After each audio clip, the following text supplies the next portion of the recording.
What is up, people? I'm back.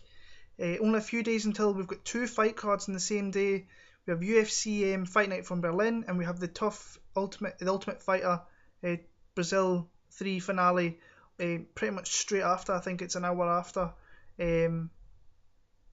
UFC Berlin finishes. So I'm going to break down both cards. I just want to shout out to TJ Dillashaw on that performance at UFC 173. I'll be honest, I gave you no chance against him. I knew you were a very talented athlete and you were moving forward, and especially under Dwayne Ludwig, but that was unbelievable. Congratulations. Moving on to this card. I say we're in Berlin, the O2 World. The main event of the night is Mark Munoz against Gegard Mousasi. The card is a lot of newcomers into the UFC and a lot of lower kind of fighting talent.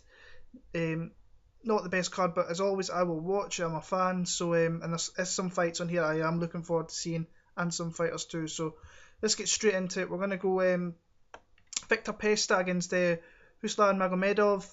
Both Pesta fights out the Czech Republic. He's 9-0. He's got some submissions, some knockouts, and some decisions. A little bit of a mix in there. Likes to get it to the ground and pound people out. Ruslan Magomedov, decision fighter. I think this is his fight all day long. I think Pesta will gas out, where Magomedov will not. So I'm going to go Ruslan Magomedov by decision. Next up, we've got probably a loser leaves the UFC fight in Andy Ogle against Maximo Blanco. Ogle, he's a nice guy, a really nice guy to speak to. He's had some tough fights in there, but this is another tough fight from, I think, Maximo Blanco. He's striking's a lot different to probably anybody that Andy Ogle's ever faced before. He's unpredictable. You don't know what's going to come from Blanco, and I just think Blanco's just a better fighter than Andy Ogle, and I can see Maximo Blanco maybe submitting Andy Ogle in this, so I'm going to go submission somewhere in the fight. Next up, we've got Peter Sobotta making his return to the UFC against Paulo. Pollock, I think he's undefeated, if I remember seeing. He's 10-0. He's a bit of a hitter. And when Peter Sobotta was in the UFC before, I think he lost 3 fights. Why they're bringing him back here, I know he's won a few fights, but he's not UFC caliber. I'm going to go Paulo Pollock by knockout. Next up, we've got Yuri Alcantara against Wanderlei. Now, this is a good fight to keep an eye on. Alcantara is a perennial top 10 guy, very tough, great on his feet, great on the ground. Jiu-Jitsu black belt, submits people and can knock people out. Faced Faber, gave him a few tough times. But Wanderlei last time out in Singapore against Nam Phan was extremely good. And if he comes into this fight with that same performance, this is going to be a very, very, very close fight. The odds don't see it that way. Alcantara's a big favourite like he should be. I think Wanderlei's got a good chance in this fight, but I'm not going to pick him. I think Alcantara will win this fight, and I reckon he'll do it by decision. That could be one for fight of the night as well, so keep an eye on that one. Next up, in the middleweight division, we've got Magnus Serenblad against Krzysztof Jotko. Jotko, I think he won his last fight out in the UFC in Brazil, if I remember right. Serenblad's had a few fights in the UFC and he's looked fairly decent. A few wins by submission. Bruno Santos, that's who Jotko beat last time out in Brazil. Serenblad, as I said, he's from Sweden, and let's see who he's fought again, if I can remember right. I can't remember anything, to be fair. Francis Clermont, of course, lost in his debut. I think he's kind of stepped up in short notice for that fight, and last time he beat Jared Hammond at UFC 164 way back in August last year, so he's been out quite a while. I think he had a fight lined up and he pulled out injured, so I'm going to go Jotko. I think he'll knock him out, so I'm going to go Krzysztof Jotko to go at 15-0. Yeah, next up we've got Nick Hein against Drew Dober. Nick Hein, seen a little bit of him. He's huge in Germany. He's a TV actor. He's a policeman, and he fights MMA. 10-1 record. He's against Drew Dober here, who's second fight in the UFC. He's a Muay Thai champion. A tough fight to call here. This is pretty close. I think the odds in this fight are very, very close as well. So I'm going to go Drew Dober just by decision. Remember, we are in Germany, it could easily go the other way. So I'm going to go Drew Dober. Not a lot, that could go either way. Next up's a fight I'm really looking forward to. It's Tom Niinimäki against Nicholas Backstrom. Tom Niinimäki's been in the sport a long time. He had a losing streak. He's came back. He works with the Brazilians now. Very, very good fighter. Won his last fight in the UFC. I think it was Thiago Tavares, maybe. No, this is who was supposed to be facing Thiago Tavares, but he pulled out due to injury. Nicholas Backstrom, a very, very up-and-coming fighter here in Europe. If you watch some of the European MMA, which I do, he's 7-0. His last fight against Max Koga, it was like an Anderson Silva stylesque kick to the mouth. Knocked him out, followed up with a couple of punches, and that was it. Big, tall, rangy Swede as Alexander Gustafsson, and he's a featherweight as well. So this is one to keep an eye out. Backstrom is the underdog in this fight, but I'm going to pick him. I think he's going to knock out Tom Niinimäki. Yeah, so I'm going to go a second round TKO from Nicholas Backstrom. Next up, another fight which is very, very good in the card. Luke Barnett against Sean Strickland. Somebody's going to get beat here. They're both undefeated. Luke Barnett's 8-0. Sean Strickland's 14-0. Luke Barnett's on a 3-fight win streak in the UFC. I've seen 2 of those fights live. He looked phenomenal against Andrew Craig in Manchester last year. Knocked him out. Kind of showboated a little bit when they should have finished him off. And they had a kind of tough start against Matt Nielsen, but kind of got into it and took him out in the first round as well. Sean Strickland, his only fight was at UFC 171 when he beat Bubba McDaniel. Hit him with a couple of shots, jumped on his back and got the choke and took him out in the first round. Strickland, I've been keeping in mind Strickland for a long time. This is a tough fight. I like Luke Barnett. He's the better striker. If this goes to the ground, Sean Strickland's probably got the advantage here. So I'm going to go Luke Barnett just by decision. Co-main event, Francis Carmont against CB Dollaway. Carmont's coming off his first loss in the UFC against Jacare. CB Dollaway's coming off a very impressive knockout of Cesar Ferreira in Brazil. I can't see CB Dollaway. I know he's a wrestler by trade, but Francis Carmont's very, very stifling and he can get you down, and CB Dollaway has been taken down in the past. Francis Carmont by decision all day, but CB Dollaway could catch him with something. I cannot see it. Main event of the night is Mark Munoz against Gegard Mousasi. Both guys coming off losses to Lyoto Machida. The fight with Mousasi and Machida wasn't great. The fight with Munoz and Machida wasn't great because they didn't really want to fight each other. They're close friends. Yeah, he's only winning the UFC for Mousasi is Ilir Latifi, who came in on short notice when he was supposed to face Alexander Gustafsson. But this is the guy who's very, very well adversed anywhere, but he has struggled against wrestlers, and Mark Munoz is a very, very, very good wrestler. So, but is Mark Munoz on the decline? That's the kind of thing. He came back with a win against Tim Boetsch, looked very, very good, but he didn't do anything in the Machida fight. Tough fight. Mousasi's the favourite, which I think it should be a little bit 50-50. I'm actually going to go with Mark Munoz here. Mousasi's had trouble in the past with wrestlers, and I just think Munoz will want to show something after that last fight in Manchester. It wasn't a good fight. So I'm going to go Mark Munoz by a decision. It could be a split decision, this one. So I'm going to go Mark Munoz. So that's my picks for UFC Berlin. We'll move on to UFC TUF Brazil 3 finale, where Stipe Miocic is facing Fabio Maldonado in the main event. We'll go all the way at the start of the card. We've got Matt Hober against Pedro Munoz. Seen 3 or 4 fights of Matt Hober in Legacy Fighting Championships. The only loss he had, he came back and he got that win again.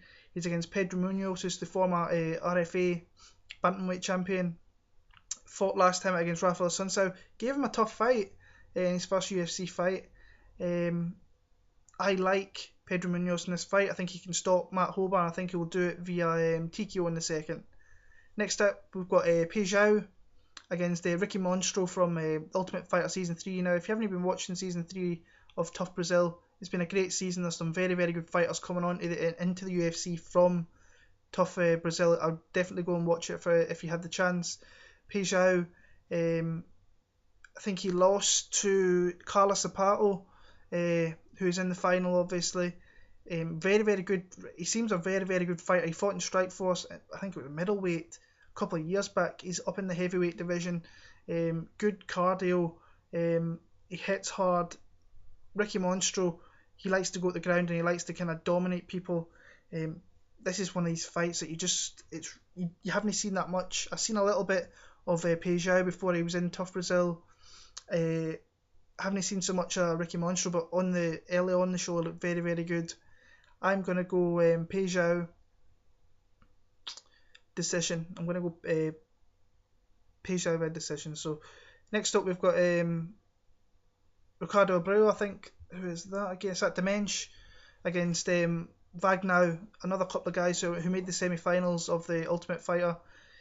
Each guy losing to Vale Alves. I think Vagnau, he got submitted by Vale Alves, and Demente lost via split decision, I think, to Lyoto. So close fight. Demente's a beast on the ground. Vagnau's kind of new to sport, looked alright in the show, but I like Demente, so I think he's going to submit Vagnau. Next up we've got Marcadiva against Edmilson Souza. Souza, I think he won his last fight in the UFC, if I remember right. Memory's not great, to be fair. Let me see, who did he face? Oh, yeah, I remember now. Marcadiva, I think he won his fight in Singapore earlier on in the year. I think he's very rangy, Kevin Souza, if I remember right. I haven't seen much. Yeah, he beat Felipe Arantes, that was it. He beat the Cowboy via split decision a way back last year. I think he will win this fight. I think he can knock out Marcadiva. I don't think there's much to Marcadiva, so I'm going to go Kevin Souza via KO in the third. Paulo Thiago against Gasam Umalatov. I think this is a good fight for Paulo Thiago to come back. Umalatov is a guy, he kind of gasses. He gassed in his last fight a way back at UFC 169. I like Paulo Thiago here, so I'm going to go. I think his superior striking and his movement will beat Umalatov 99 out of 100 times. So I'm going to go Paulo Thiago by... I can see a late submission in this one, so I'm going to go Paulo Thiago by submission in the third. Next up, we've got Ernest Chavez against Elias Silverio. Both undefeated fighters. Chavez, I think, won at UFC 170. Silverio beat Isaac Valley Flag. Silverio all day long. I think he can stop this fight as well, and I believe he'll do it by submission in the second. Next up, we've got Rodrigo Dam against Rashid Magomedov. Dam, who is he's been around for a little bit. He's got a 12-6 record, coming off a couple of wins over Mizuta Hirota and Ivan Batman George, just decisions. Lost a split decision before that to Antonio Carvalho. Magomedov, another guy coming out of Dagestan. Tough guy. He's only lost one time, 17-1. Second fight in the UFC, looked very good against Tony Martin. Tony Martin looked quite good at UFC 169 as well. Got a win over Alexander Yakovlev, who is coming in, who's later on in this card. I like Magomedov by decision all day long here, so I'm going to go Rashid Magomedov by decision. Next up, we've got on the main card, we've got Honey Jason against Robbie Peralta. Jason coming back after that knockout to Jeremy Stevens. He knocked out his last opponent, who was, off the top of my head, I can't remember. Steven Styler, which there was a little bit controversy with that. On my end, I thought it was a good stoppage. Robbie Peralta, he's got power as well, so you have to really watch what you're doing against him. I like Honey Jason in this, and I think this could be a submission or TKO victory. So I'm going to go Honey Jason by submission, maybe early in the third. Next up, we've got Damian Maia against Alexander Yakovlev. Yakovlev's a very good fighter. He beat Paul Daly before he came into the UFC. Good on the ground, but he's against a guy who is superior on the ground here. And Damian Maia needs a win. So I think that Damian Maia, he's better at getting the fight to the ground. and I believe he will win this fight somewhere or another. So I'm going to go Damian Maia. Next up, we've got Lyoto against Vale Alves. I thought Vale Alves on the show was a beast. He showed that he was a beast, but Lyoto is a very, very good fighter who can take the fight to a decision, but I think Vale Alves is just too good. So I'm going to go Alves by decision. He could stop this as well. Next up, we've got Vitor Miranda against cara Sapato. I didn't really like cara Sapato on the show. I think he's a bit cocky. Thought he was just a wee bit better than everybody else. I thought Vitor Miranda looked a very, very good fighter. I think if Vitor Miranda can stop cara Sapato very early on, I think he will go and win the decision. But this is one of these 50-50 fights. Cara Sapato is a very, very good fighter when it goes to ground, but he's very, very heavy-handed as well. I'm just going to edge Vitor Miranda. I think he's strong enough to get through into the second round and get through the middle of the second round and go in to the third round and maybe take a decision here. And next up, in the main event, we've got Stipe Miocic against Fabio Maldonado. Was supposed to be Junior Dos Santos before he had a hand injury. Stipe Miocic, great win over Roy Nelson. Followed up against Gabriel Gonzaga to get that fight there, but GDS pulled out. And Fabio Maldonado, in about a couple of weeks' notice, steps up from light heavyweight, where he's on a 3-fight win streak, to face Stipe Miocic in the heavyweight division. We all know what Maldonado's like. I think he's fighting his hometown here, so this is why he's probably doing it. Maldonado's always fun to watch. He always gets battered and he always gives an ass kicking back, like he did against Gian Vellante last time out. But Stipe Miocic, Golden Gloves boxer, great wrestler. I think he's just going to have too much, and he's going to take... Maldonado's not the best at getting staying on his feet. He will get taken down. I think he could get pounded out here, so I'm going to go Stipe Miocic, second round knockout, and he will probably face Junior Dos Santos when Dos Santos is ready to come back. So that is my picks for these two cards over the weekend. Give it a watch, share, give it a like, and just to see if we can get more people out there so they can watch the video and stuff like that as well. And tell me your picks as well, please. I like to know what your picks are. So take care. I'll be back soon, probably for Benson Henderson's fight coming up in the next week. Keep your eye on the video. Take care. Enjoy the fights if you're watching them.